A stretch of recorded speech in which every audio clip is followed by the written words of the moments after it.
Hello, everyone, and welcome to the Word of the Day podcast. I'm Jamie Silva, and I am here once again in the RAV4 studios with one mission, to pleasantly explain another useful word to you all. And here to help me do so is yet another talented voice actor, Jackie.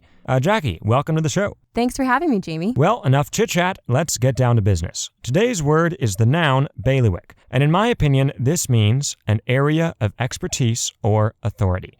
So think of it kind of as a mixture between specialty, which describes things you're especially good at, and purview, which describes things you're in charge of. So, if you have the responsibility of taking out the trash, that would be your purview. You're in charge of it. But if you're immensely skilled at taking out the trash, and none of your family or housemates can do so with the same efficiency and expertise as you, that would make it a specialty of yours. Just so, and I think bailiwick kind of rolls these two ideas together. Let's delve into this further by looking at the online definition of bailiwick, which goes like this, quote, one's sphere of operations or particular area of interest, unquote. Well, that went precisely according to plan, I think. The sphere of operations part corresponds with the purview angle we just talked about, and the particular area of interest part corresponds with the specialty angle. Well, theoretically, something could be an area of interest without it being your specialty. If I'm interested in what it takes to win Nathan's famous hot dog eating contest, that doesn't mean I'm super good at speed eating dozens of hot dogs. Fair point, Jackie. That is true. But I'm pretty sure that in that context, bailiwick wouldn't merely denote a passing interest in something or like an idle curiosity. Rather, it would imply that you're so interested in whatever it is that you've developed some skills that set you apart from your peers, therefore making it your specialty. Frequently, bailiwick will contain both ideas at once, both purview and specialty in equal measure, which makes sense since hopefully if you're in charge of something, if it is your territory, so to speak, then you're good at it too. But depending on the context, the word can be used to emphasize one sense more than the other. Yeah, context is going to be key. Let's say, for example, that Jackie and I are working at a sandwich shop that sells beautiful made-to-order sandwiches, and I happen to spend most of my time assembling the sandwiches, and Jackie, you are busy keeping all of the vegetable topping trays full of freshly sliced onions and peppers and pickles and whatnot. Sounds delicious. But let's say one day you get tired of your task and you want to have a turn at mine instead. Here, I might respond, no, sorry, slicing vegetables is kind of my bailiwick. Why don't you just stick to assembling sandwiches? All right, folks, in this context, Jackie is emphasizing the purview sense of bailiwick, in that she's in charge of slicing the vegetables. That's her turf, and she doesn't appreciate me encroaching on it. But on the other hand, let's say the manager of the sandwich shop rushes in one day and says, gather around everyone, we just got a huge catering order. I need 40 sandwiches ready to go, stat. And I also need to know who here is best at this. I need someone to step up.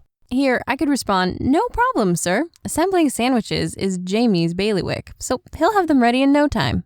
In this case, I'm focusing on the specialty sense of bailiwick by saying, Jamie's great at this. Why don't you ask him? And, hint, hint, not ask me because it sounds stressful. Precisely. So again, although theoretically expertise and territory or purview would go together, and frequently both are implied, you can see how, depending on the situation, bailiwick can lean more towards one sense than the other. But let's now move on to the etymology of bailiwick, which is a little complicated, so we're just going to touch on a couple aspects of it. Bailiwick comes from two Old English words. The first, bailiff, referred to a local government official with the authority to enforce court decisions in a given village or region. Wick, the second term, just meant village or town. And by the way, you'll still see wick or some form of it at the end of several British cities and towns today, like Northwich, Leftwich, Ipswich, and Warwick. And to be clear, the wich ending also comes from wick. So anyway, putting bailiff and wick together, you get bailiwick, a small geographic area or district in which a bailiff operates. Believe it or not, bailiwicks as geographic areas are still around in the UK today, as are bailiffs, though this term can describe a wide array of jobs and responsibilities. And in the US, a bailiff is someone who provides security in a courtroom while the court is in session. Among all the fun facts flying around, we want you to notice two things about this etymology. First, the sense of territory. If a bailiff in medieval England tried to enforce the law outside his district, the bailiff there would probably say, "Hey, you can't do that. This here is my bailiwick, my district, not yours." This matches up real well with the purview angle of the modern meaning. If you stake out a claim to a particular activity or responsibility and say you're in charge of doing it, you're essentially declaring it your bailiwick. Now, the additional "this is my specialty" meaning didn't come along until later. But as we've mentioned, the two are so linked together that it's easy to see why bailiwick eventually covered both. Let's now move on to the examples of how to use bailiwick in everyday conversation or writing. And as we do so, consider these two common contemporary usages of the word. First, and primarily, you can use bailiwick to volunteer to do something, or to explain why you do it already, either because you're good at it, or it's your job, or both. Second, you might use bailiwick to volunteer someone else to do something, because they're good at it, or it isn't your responsibility. Let's kick it off with example number 1. Marilyn was not especially flexible, so she didn't think ballet would turn out to be her bailiwick. But after a few lessons, she was pirouetting with the best of them. Example number 2. Every Thanksgiving, Great Aunt Murgatroyd contributed a large tray of cranberry jello and whipped cream to the family spread. This was her bailiwick, and everyone made sure to have some and declare it to be scrumptious. Example number 3. One day at the office, Ellen managed to fix a problem with the fax machine.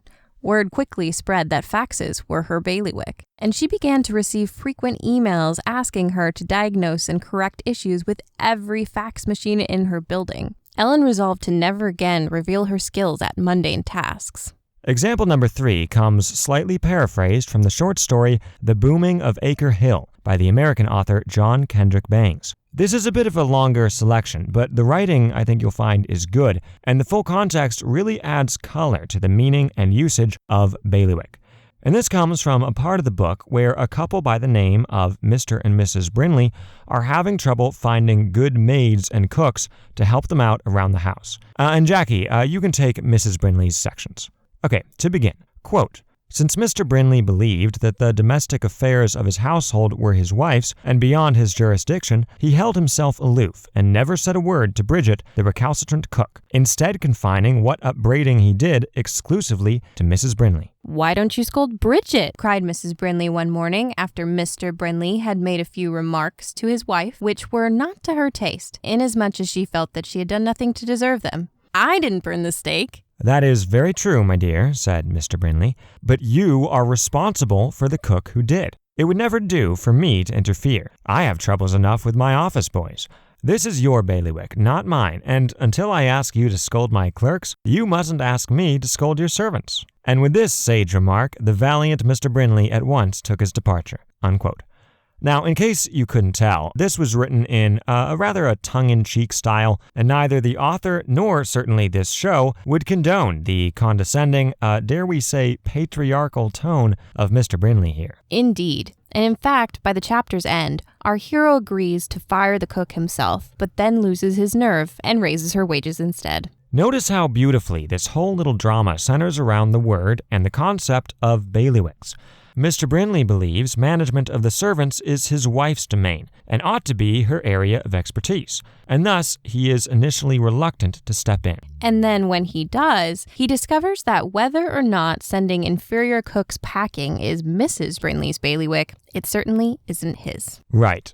Well, folks, that'll do it for the examples, and I do believe that should be... I'm sorry? Sorry to interrupt, but is it okay if I host the rest of the show? Jackie, I don't know about that. Hosting the show is kind of my bailiwick. It's what I do. Your bailiwick is being a guest. Yeah. Oh, come on. The show's almost over anyway. Oh, all right. Have at it. Thanks. So as Jamie was saying, that'll do it for the examples and for today's show. A big thank you today to producer Pete, whose bailiwick appears to be fanning us periodically with a large periodical, so we don't get too toasty here in the RAV4 studios. Very refreshing, Pete. We appreciate it. Anyhow, if you agree that this show's bailiwick is crafting superlatively entertaining and unimaginably informative analyses of the English language's most fascinating words, feel free to spread the word throughout your town, your county, even if you're listening from the UK, your bailiwick. This has been the Word of the Day podcast, hosted by Jamie Silva. I'm Jackie Carpenter, saying so long from the RAV4 studios, and thanks for listening.